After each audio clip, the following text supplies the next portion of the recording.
Section 3.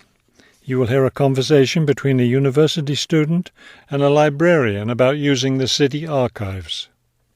First, you have some time to look at questions 21 to 24 on page 7.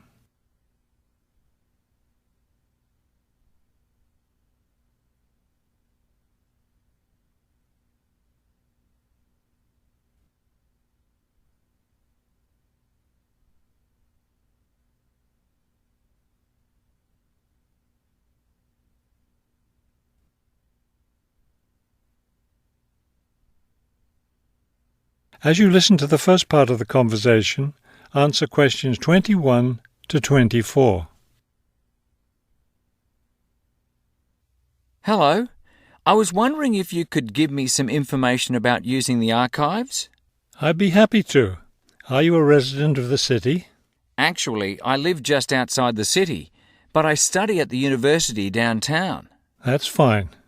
All you need to do is show your university identification card, and you can use the archives at no charge, as long as your ID card is current, of course.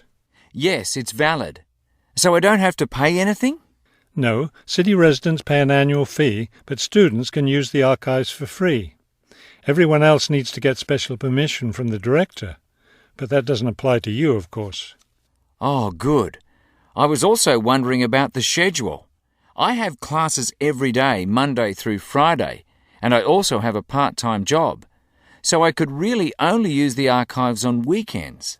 That's not a problem at all. We're open all weekend. Actually, the only day we're closed is Monday, so you can come any day, Tuesday through Sunday. Are you open in the evenings? Yes, we're open from 9:30 in the morning until 8:30 in the evening. That will fit my schedule well. Before you hear the rest of the conversation, you have some time to look at questions 25 to 30 on page 8.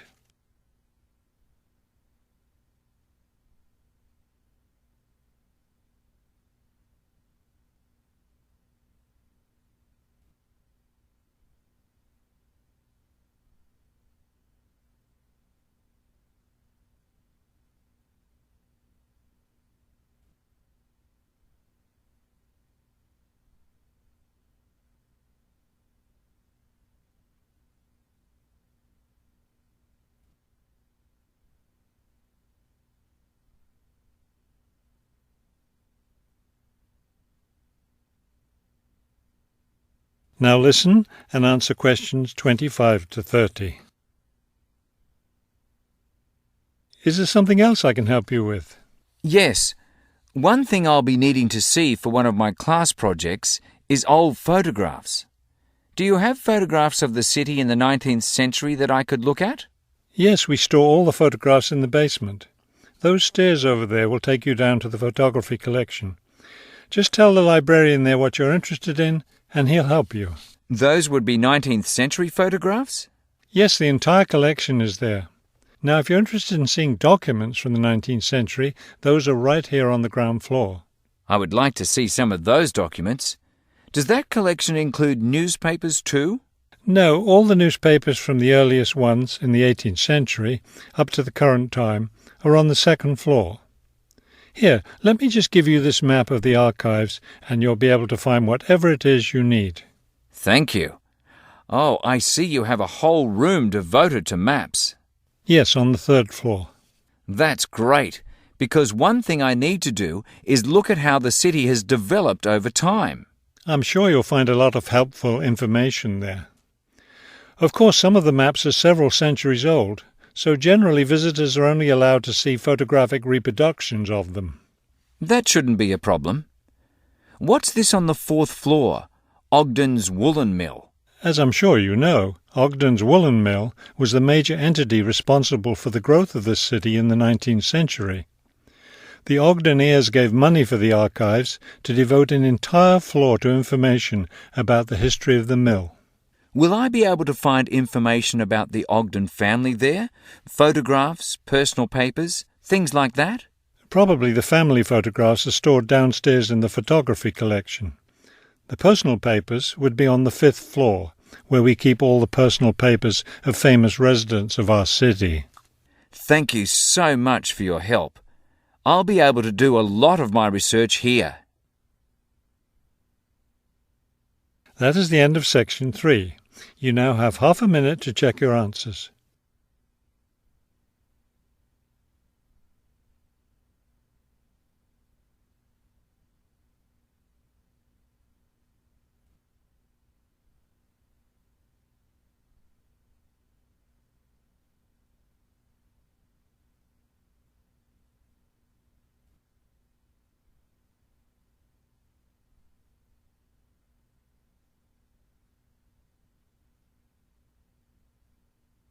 Now turn to Section 4 on page 8.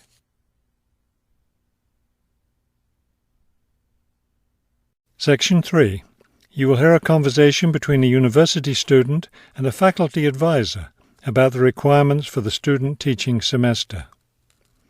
First, you have some time to look at questions 21 to 24 on page 46.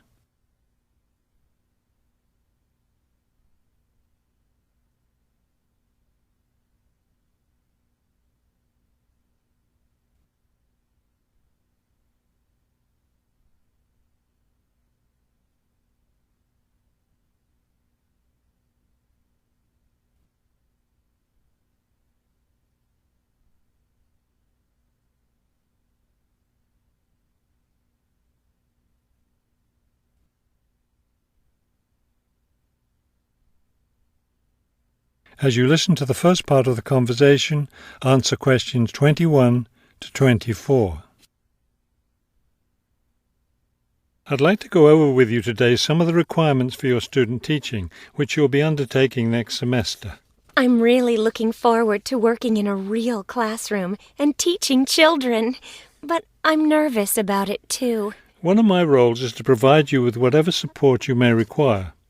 One thing that helps me do that is to know what you're doing in the classroom, so I require all my students to keep a journal about their teaching experience. That sounds like a lot of work. Will I have to write in it every day? Yes, if you can. You'll give it to me at the end of each week. Another thing I'll want from you is a few sample lesson plans. I'll let you know ahead of time exactly how I want you to do them. Several of us from the university will be student teaching at the same school. Are we supposed to get together regularly to discuss our work? I'll meet with each student teacher individually, but you aren't required to meet with each other. Of course, you can talk together as much as you want. You will, however, have to observe some of the other teachers in the school, besides the teacher you'll be working with. Then will I get an evaluation from my supervising teacher at the end of the semester? Actually, no. I'll do your evaluation, and I'll base it on several things. One is your required portfolio, which should contain samples of your class activities and your students' work. Another important thing is your term paper. Then there won't be a final exam? No, we don't feel that's necessary for student teaching. Before you hear the rest of the conversation, you have some time to look at questions 25 to 30 on page 46.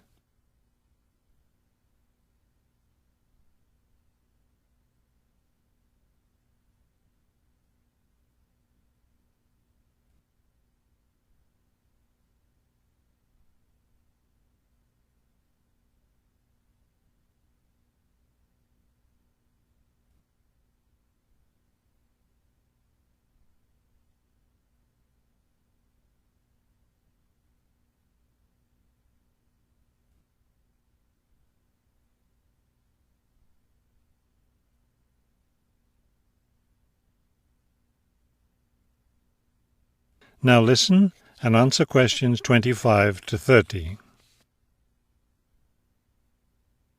I know I have to get an agreement form signed. Since you're my advisor, are you the one to do that? No, that form is for your supervising teacher to sign, to document that he or she agrees to have you in the classroom as a student teacher. Oh, I see.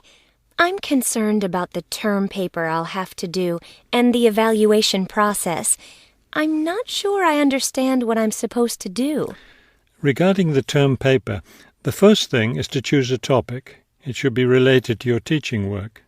You should let me know your term paper topic by the end of the first week of the semester. Will you be observing me regularly in the classroom? Yes, and during the 4th week of the semester, we'll have our first evaluation meeting to discuss my observations.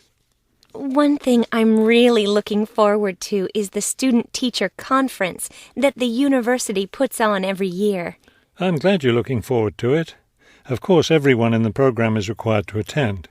The conference takes place, let me check. Yes, the 7th week of the semester.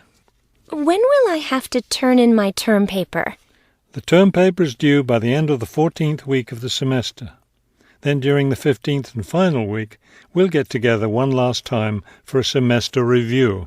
Wow, it looks like I have a busy semester ahead of me. That is the end of section 3. You now have half a minute to check your answers.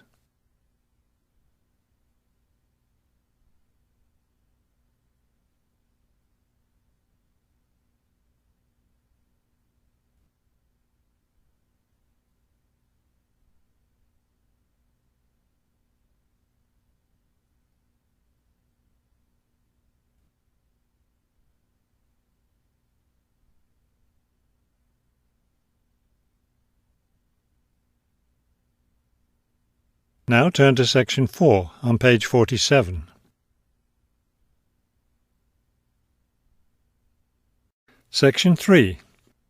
You will hear a conversation between two students planning a research project. First, you have some time to look at questions 21 to 23 on page 86.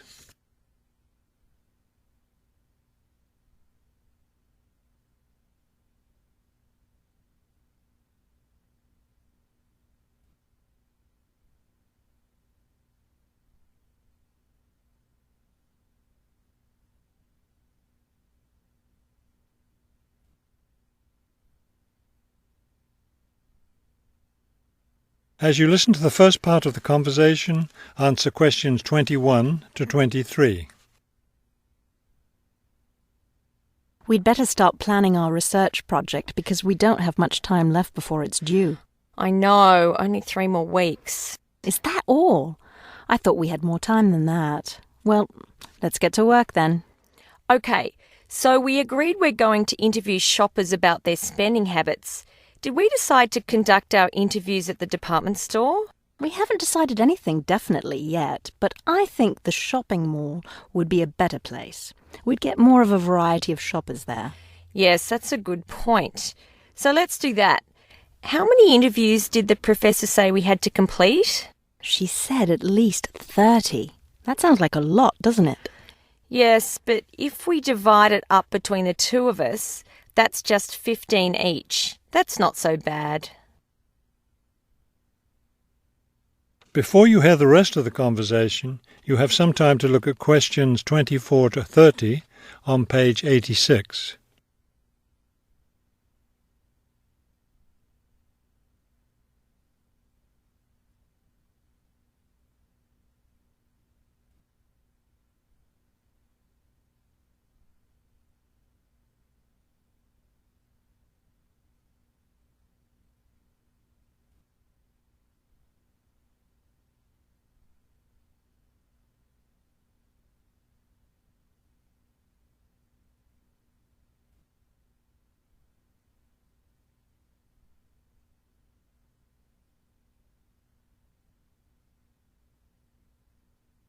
Now listen and answer questions 24 to 30. Okay, so I guess we'd better start designing our questionnaire. Well, we have to do some reading first, don't we? Didn't we say we were going to compare our results to the results of a government study? Right, the government study about how the economic crisis has changed people's spending habits. We want to see if we get similar results. Yes, so we'd better read that first and then design our questionnaire. Then I guess we'll be ready to go out and interview shoppers. No, don't you remember?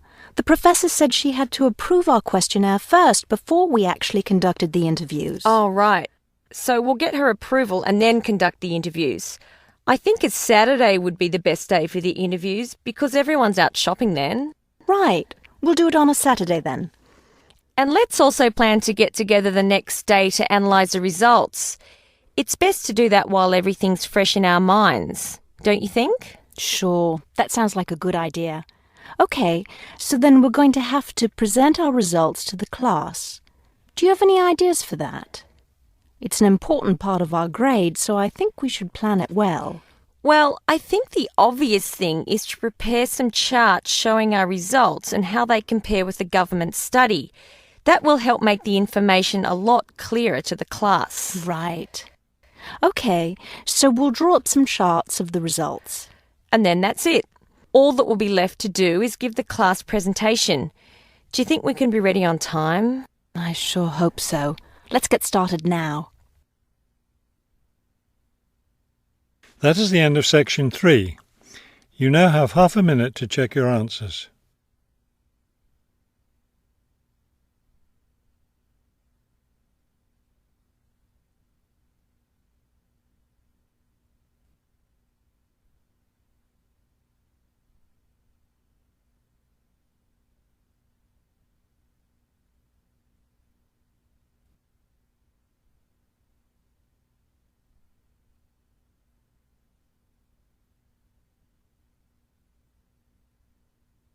Now turn to section 4 on page 87. Section 3. You will hear a conversation between a prospective student and a university advisor about applying to enter the university. First, you have some time to look at questions 21 to 23 on page 125.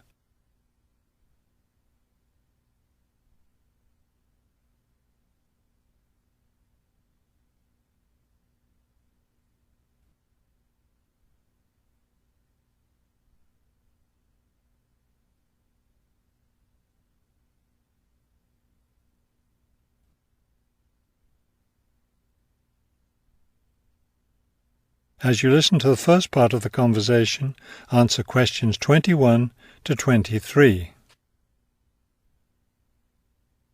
I'm interested in entering your business administration program, and I'd like some information on how to apply. I'm a little concerned because I've been out of school for a number of years. That could actually work to your advantage. It's possible to get academic credit for work experience if that experience is related to courses in our program. I've been working in business for several years. How would I get academic credit for that? First, you'll need to read the university catalogue to see if any of the course descriptions match your specific job experience. For example, if you've worked in accounting, you may be able to get credit for an accounting course. So then what would I do? You would write a summary of your work experience, relating it to specific courses we offer. Submit that to the admissions office with a letter from your work supervisor confirming your experience. Before you hear the rest of the conversation, you have some time to look at questions 24 to 30 on page 125.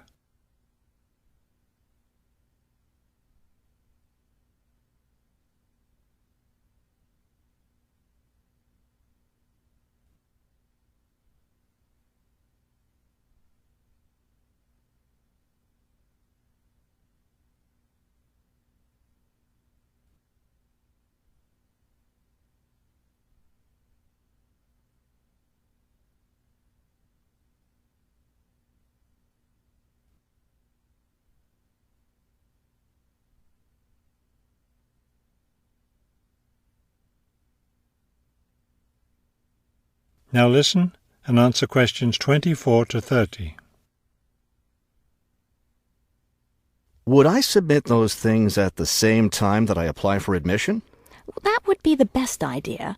Have you seen a copy of our university catalogue? Not the most recent one. I have a copy from last year. You'll need to look at the latest one. Unfortunately, I've run out of copies, but you can get one from the library for now, and I'll send you your own copy as soon as I have more available. Thank you.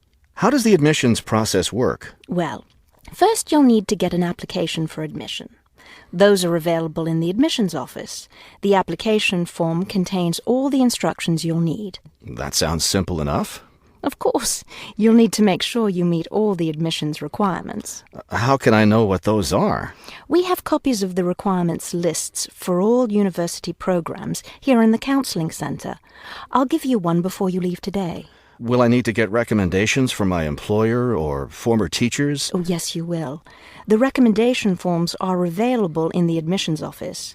Now, I don't know if you'll also be applying for a part-time job through the university work-study program.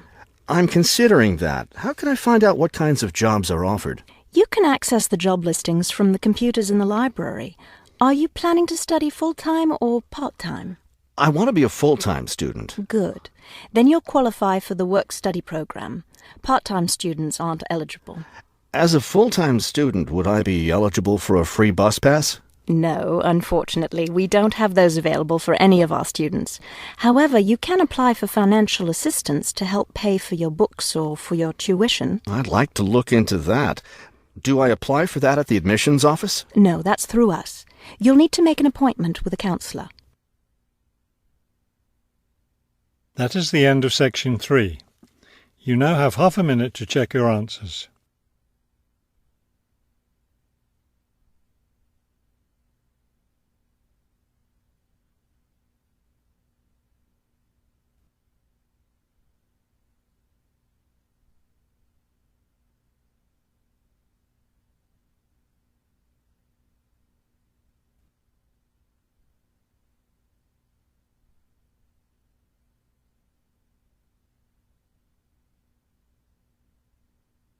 Now turn to section 4 on page 126.